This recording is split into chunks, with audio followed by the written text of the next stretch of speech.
question is can you truly make a black film today, 2021? Can you truly make a black film? Because we spoke, you mentioned before about when you make a black film that sometimes there's concessions with the producers.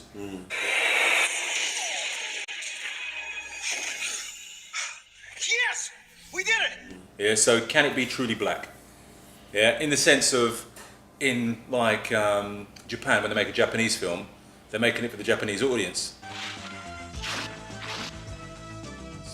Whereas when we make a black film, we have to think about the wider audience in order for it to be profitable.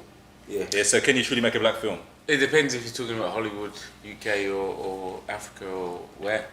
Yeah. Well, talk about Hollywood. We'll talk about Hollywood. It's a good point. Talk about Hollywood first, Yeah. and then we'll move on from there. So, I would say, Hollywood-wise, and I think in Hollywood you can make a truly black film, but I don't think anyone has really made any truly black films. What's the blackest film you've seen? That's a good point. Because I was trying to think what in Hollywood you can. Would be the... No, in Hollywood, I say Hollywood as well. Because I'm going to say black. You know, like black Twitter. Say black Hollywood.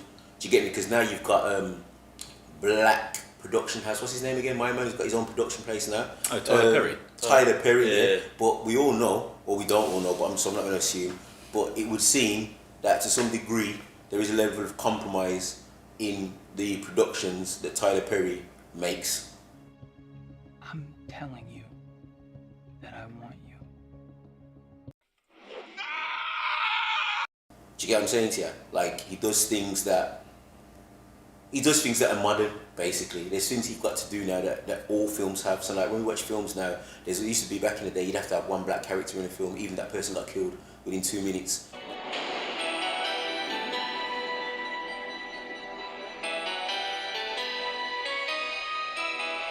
Now you've got to have a different type of character, which you've got all the changed narratives. We're not gonna fight. We're gonna kiss. No. No. No, no, no, no, no, no, no, no, no, no, no, no. And people like Superman's son, the new Robin. Do you know what I mean? All these new characters. What's the new Robin? He's gay. Yeah, they have to come in with, like, it's all modernized. Do you get me? So I think even Tyler Perry has followed that to a degree. I'm not saying he's doing all these films and that, but he's that kind of person to do that. So that doesn't make it a not black film, but then, you know, I think for some people, they would say that it makes it like that, you know, it's a bit more mainstream, basically, and it feels like that's what's always has to happen. You have to be more mainstream in order to get play. So to make a black film in Hollywood, you've got to be more mainstream, and to make a black film in the UK, you've got to be more mainstream. A lot more mainstream. A lot more mainstream. And I think the thing that was least mainstream that I've seen in the UK that was a black film was Steve McQueen's trilogy. Yeah, that he did a trilogy in it, and it was like, one was about the riots. Small Acts, yeah. And the reason why that was allowed to be not mainstream is because it dealt directly with our struggle. It was a film about our struggle. Do you know what I mean? I think the thing is small axe to grind. He had an axe to grind, so he was given license actually to tell a story from a black perspective, could have white people in it and that, But he didn't really have to do anything or add any characters that wouldn't have existed in the time. Yeah, but some of them were set about real life situations, weren't they? Well, there you go. So that's a bit different, isn't it? What about where you write a script and you bring the script to life to them? I think they approached him and said, "Oh, can you do some black shows?" Yeah. So it's a bit. Plus, it wasn't a film; it was a show. It was a show. No, but even there were standalones in it. They would still be classified in the film. They were short films, though, weren't they put as films. Yeah, they were short films. Yeah, they're films because they stand on their own. They're self-contained. They don't go on and on. It's just a film. But yeah, you're right. And I suppose in America you've got them in a sense, but then I don't know how far Hollywoodized they are. But I loved Malcolm X, innit? The Honorable Elijah Muhammad's solution is the only solution for you and I. It's the only solution for the white man. Complete separation between the black race and the white race.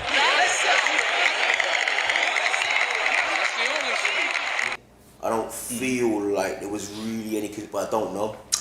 Well, the thing about Malcolm X, we have to remember when black films are made, the thing is you always have to look at the reason why it's made. So especially when it's like especially when it's covering our heroes. Yeah, so Malcolm X, for example, when Malcolm X came out, it was 92 or 93, I can't remember which one now, right? 92, 93. And that was greenlighted by Hollywood. So Hollywood wanted to make Malcolm X, the studio, was it Warner Brothers? I can't remember the studio, but they wanted to make a Malcolm X movie. And I know, I think Michael Mann was asked to direct the Malcolm X movie. And then Spike Lee approached the studio and said, if anyone's going to make it, it's got to be a black person. Then you think to yourself, okay, why would the studio want to make a movie about Malcolm X?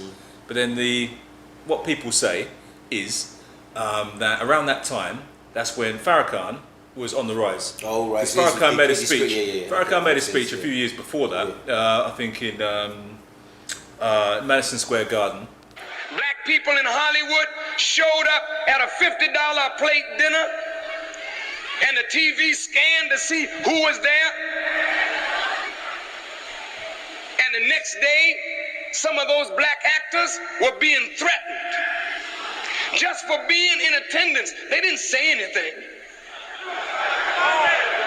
But I want you to know, you just can't frighten black people anymore like you used to. That is over with. And it captivated a lot of African Americans, right, who were like discovering it for the first time. And he started like really going up and like he's reaching a lot of people. And apparently, like the powers that be were like, right, we need to do something to discredit this man or to try and like stop people liking him. What can we do? What can we do? You know what? Let's bring someone back from the dead. Yeah. So they brought Malcolm. So that's why they wanted to make a Malcolm X movie. Wanted then people to then love Malcolm X. And the thing is, with the Malcolm X thing, he fell out with the nation in the end, didn't he? So it's like if you're for Malcolm, if you're really for Malcolm, you can't really be for the nation. Yeah. Solomon had 700 wives, but he was the greatest, wisest king in history. Brother Baines is a two-bit hustler, but one hand washes the other. The deeds of a great man far outweigh his personal weaknesses. Who needs a nutmeg now, brother? Baines, I'm not gonna... Be careful, Malcolm. I warn you. You be careful. Yeah. Yeah. So it divided people. Yeah. So it didn't unite people. It divided people. So then, Interesting. so a lot of people then got into Malcolm X. It was like, oh yeah, Malcolm X. And then they were like, and then the nation actually lost a little bit of momentum. Yeah. So like, but you lot killed Malcolm. Yeah. It was that type of thing. And obviously we know that they didn't do that. Yeah. But that's what the purpose was for. That's why it got made. Yeah. And the other thing as well is the movie wouldn't have got made if they didn't put that spin on there where Malcolm goes to Mecca and says, oh yeah, you know, I'm actually... But he did do that though. Because of the spiritual rebirth which I was blessed to undergo as a result of my pilgrimage to the holy city of Mecca, I no longer subscribe to sweeping indictments of one race. Again, there's another theory to that as well. That was in the book. That was in the Alex Haley book. Right?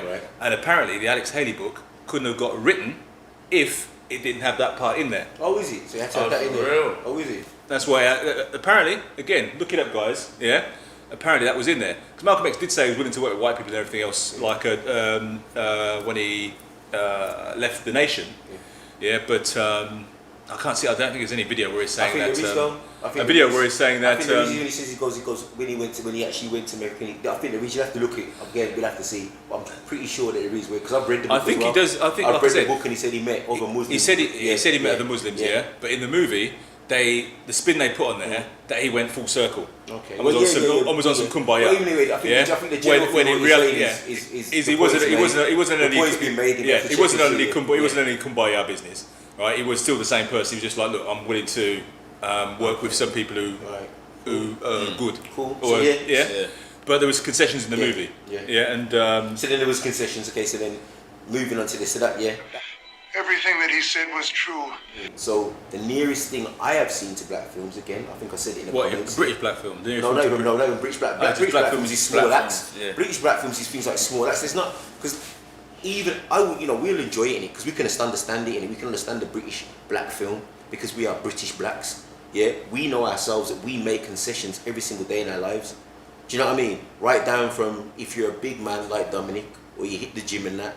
You might go to a place, and the first thing you might want to do when you hit that place is not appear to be so big. Do you know what I mean? So you might want to lower your tone and that a little bit, yeah, so no one feels uncomfortable. There was a guy that I worked with at the film school, he was very tall, he was about 6'5", yeah, and he talks like this. And everything, his movements were always very, very, you know, small. Do you get me? And I'm thinking, mate, I know why you have to do that. But then the next man that I booked at the gym said, oh, I know, man, he used to be like this and he used to be like that. I'm thinking, no way, bro, not this guy here.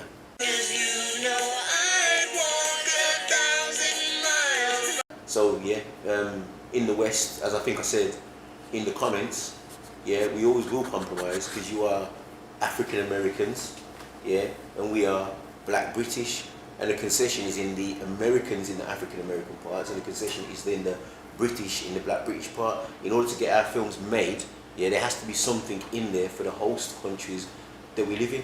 Yeah, it has to be something for them to be interested in, because it's them, for the most part, that we're looking for to fund us. And if there's nothing in it for them, and they can't see where it's got any commercial value, no matter how small, then they're not going to do it, basically. If it's a question of me trying to make the blackest of black films, and another man making a black film that has the concessions that they require in order to put that film on their network, it's not going to be me, until we have our own network.